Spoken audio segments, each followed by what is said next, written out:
Well, good Monday to you all, dear ones, and welcome to this 24th day of April. It is day 114 in our journey through the Bible. Hello to everyone out there. My name's Hunter. I am your brother, your Bible reading coach, somebody who shows up with you every day to spend a little time together in the pages of the Bible. We gather here from far and wide to warm ourselves by the fires of God's love. For God is love. And today, we're in the book of 1 Samuel again, chapters 28 and 29, then on to Psalm 109, and we'll finish our reading in Matthew's Gospel, chapter 11. Father, thank you for this new week, a new day, and the new life that we have in Jesus. Teach us how to live into it. 1 Samuel 28. About that time the Philistines mustered their armies for another war with Israel. King Achish told David, "You and your men will be expected to join me in battle." "Very well," David agreed. "Now you will see for yourself what we can do." Then Achish told David, "I'll make you my personal bodyguard for life." Meanwhile, Samuel had died, and all Israel had mourned for him. He was buried in Ramah, his hometown, and Saul had banned from the land of Israel all mediums and those who consult the spirits of the dead. The Philistines set up their camp at Shunem, and Saul gathered all the army of Israel and camped at Gilboa. When Saul saw the vast Philistine army, he became frantic with fear. He asked the Lord what he should do, but the Lord refused to answer him, either by dreams, or by sacred lots, or by the prophets. Saul then said to his advisers, "Find a woman who is a medium so I can go and ask her what to do." His advisers replied, "There is a medium in Endor." So Saul disguised himself by wearing ordinary clothing instead of his royal robes. Then he went out to the woman's home at night, accompanied by two of his men. "I have to talk to a man who has died," he said. "Will you call up his spirit for me?"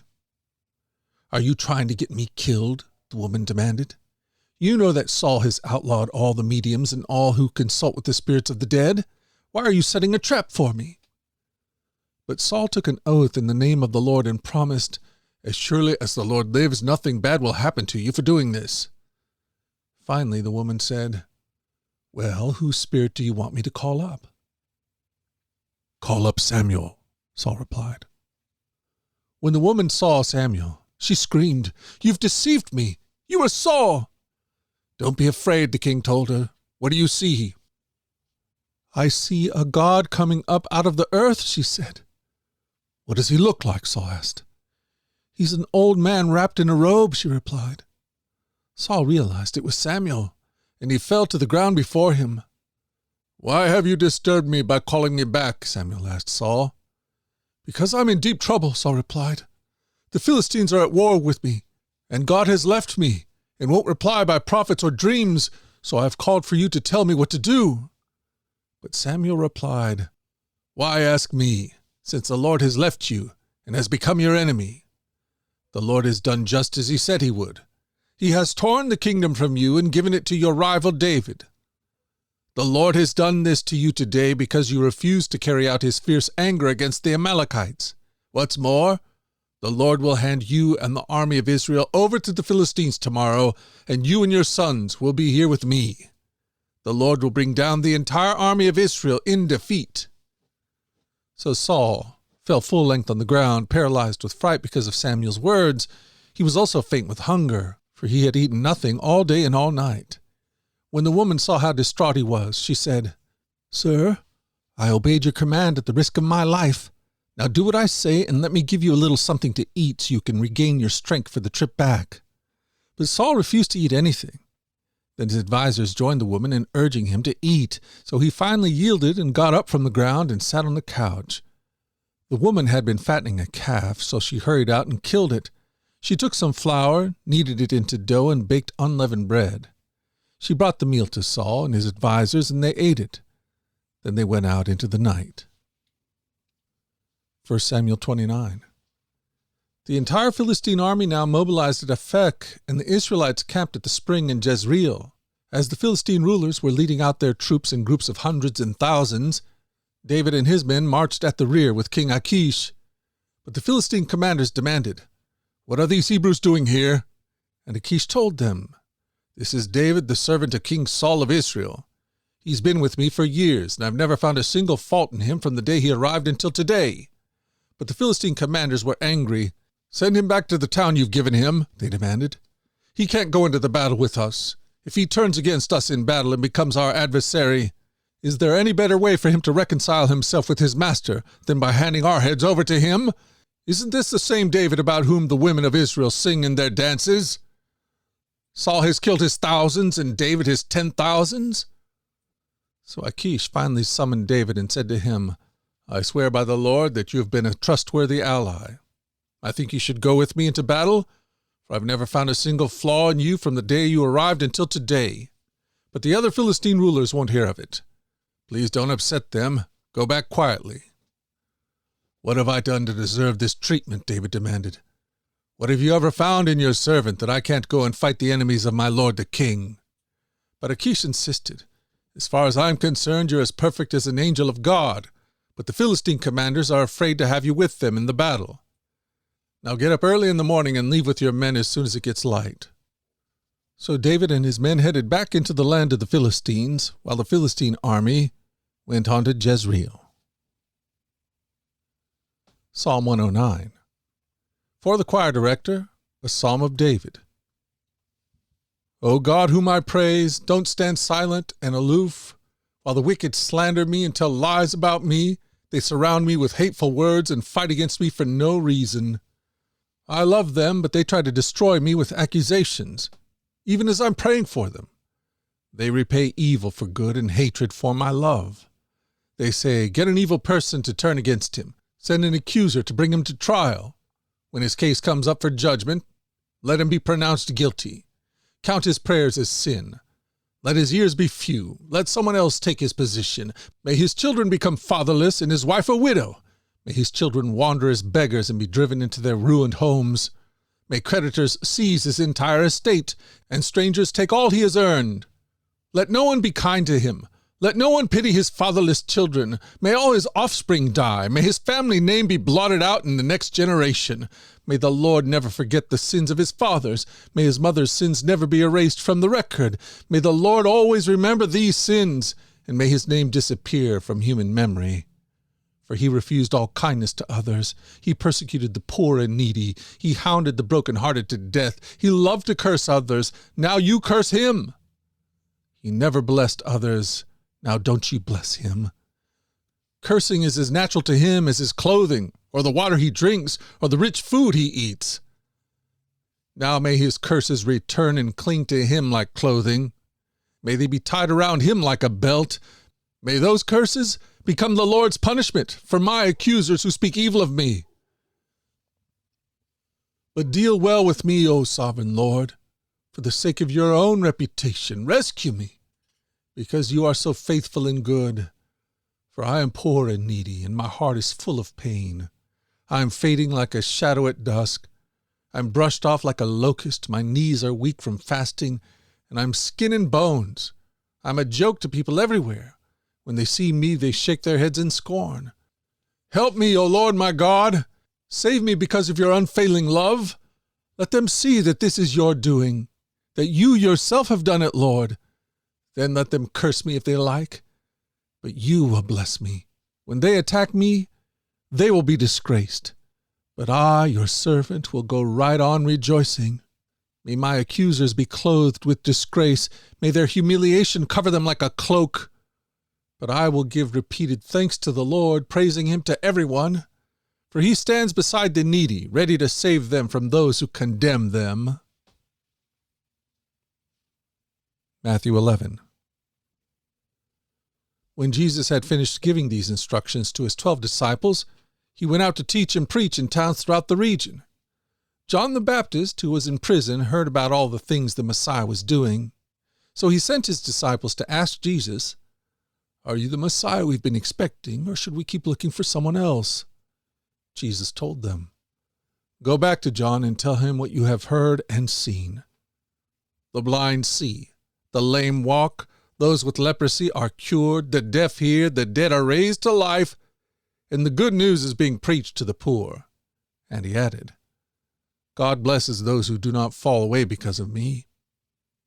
As John's disciples were leaving, Jesus began talking about him to the crowds.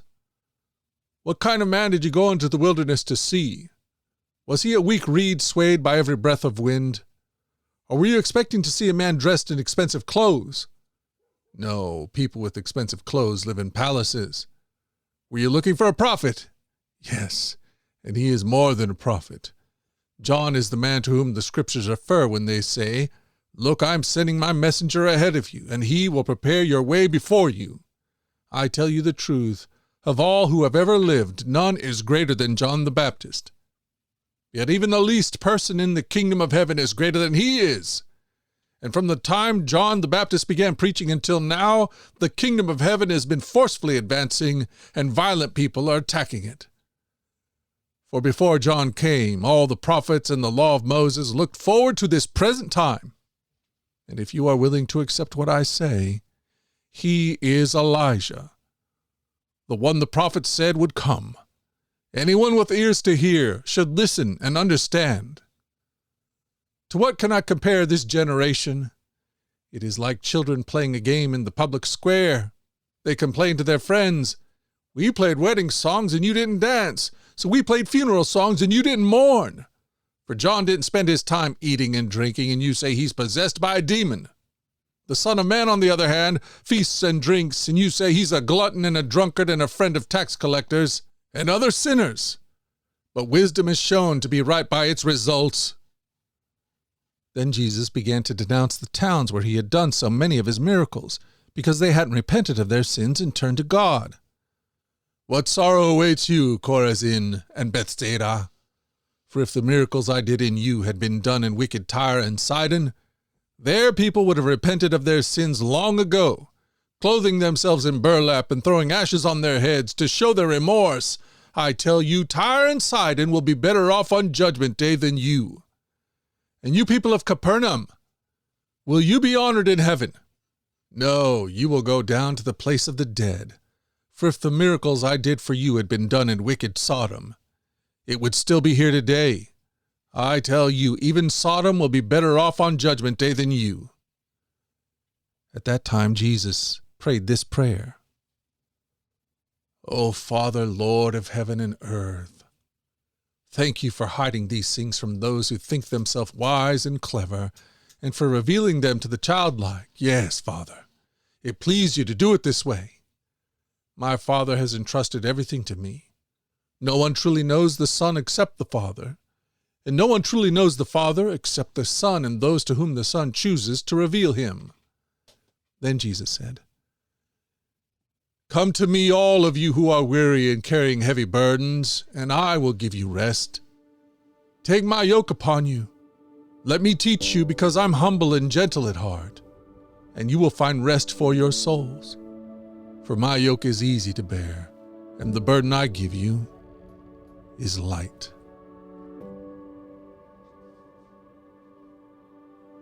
And now may our Lord, who gives us the easy yoke, the light burden, may he now give his blessing to the reading of his word. Amen.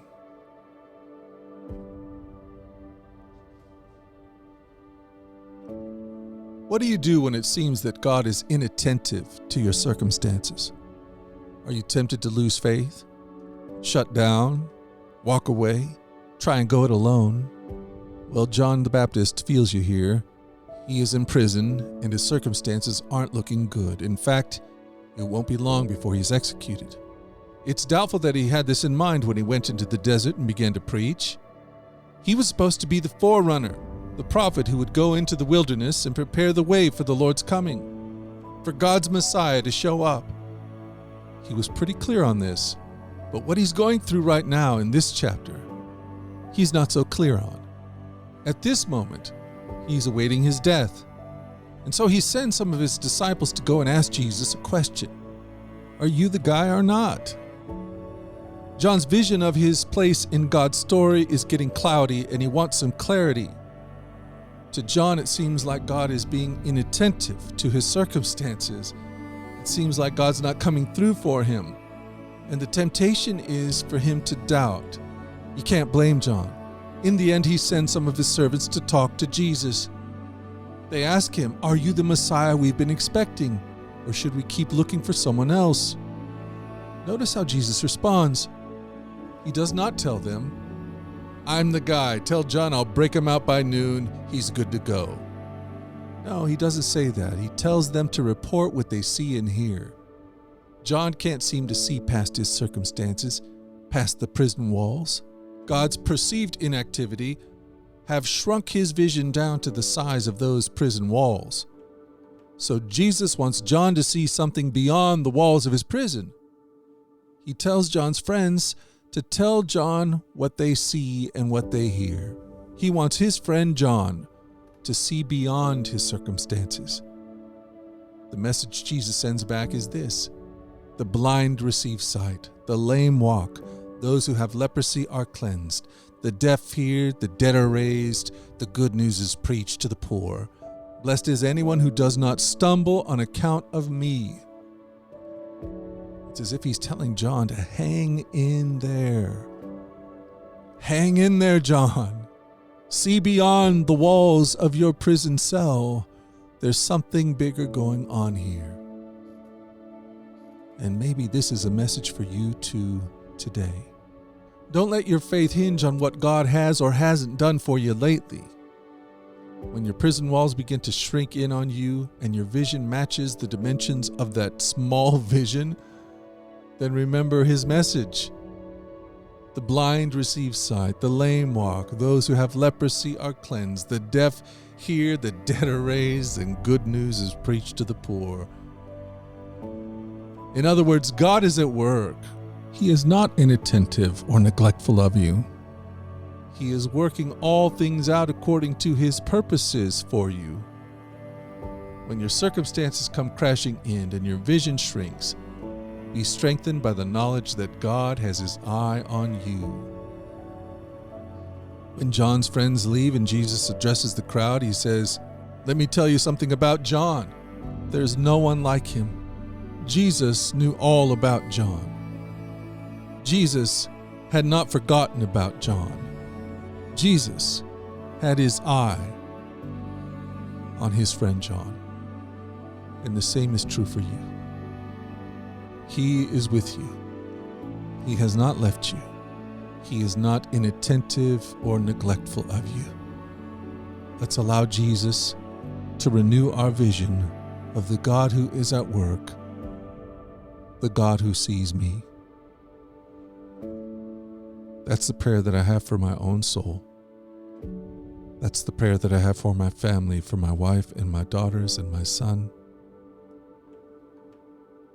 And that's the prayer that I have for you. May it be so.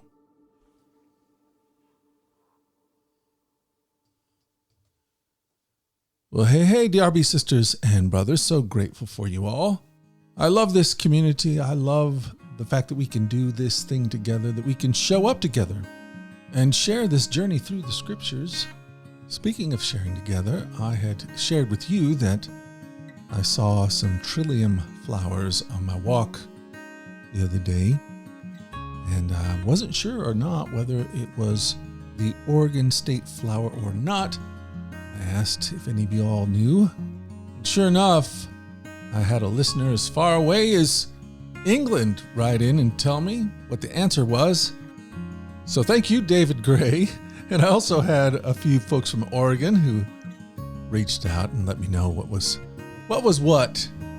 And the answer to the question is no, the trillium is not the state flower of Oregon. It's actually the state flower of Ohio. I knew it was somebody's state flower out there. We used to live in Ohio, so that's probably why it got lodged in my mind in that way. No, the state flower of Oregon is something called the Oregon grape. And it's a beautiful little flower, and it sits atop of a plant that looks a lot like a holly bush, except its berries aren't red, they are vibrant yellow. And they're beautiful. And if you want to see a picture of it, you can head on over to our Facebook page, and you'll see it there. Speaking of that Facebook page, if you haven't done it yet, go ahead and follow us there. And while you're thinking about such things, send me a picture of your state flower. I'm curious to see what they all look like. And this is the season, isn't it? Flowers are cropping up everywhere, and it is getting beautiful outside. Well, friends, I hope that you're able to get outside. I hope that you're able to enjoy the season, the flowers, the spring air, the green, the colors, all of it. Take it in. Take in as much as you can. And enjoy the simple pleasures that we have in this life. I'm going to go ahead and head out now, but what do you say we all show up again tomorrow and we'll do this again? Lord willing and the creek don't rise. Your brother Hunter plans on being here until that time. Let's go forward. Let's go forward in God's joy. Let's let his joy be our strength. Let's take in all that this spring has to offer, and let us always remember this, that you are loved. No doubt about it. Alrighty? I'll talk to you again tomorrow. You guys take care.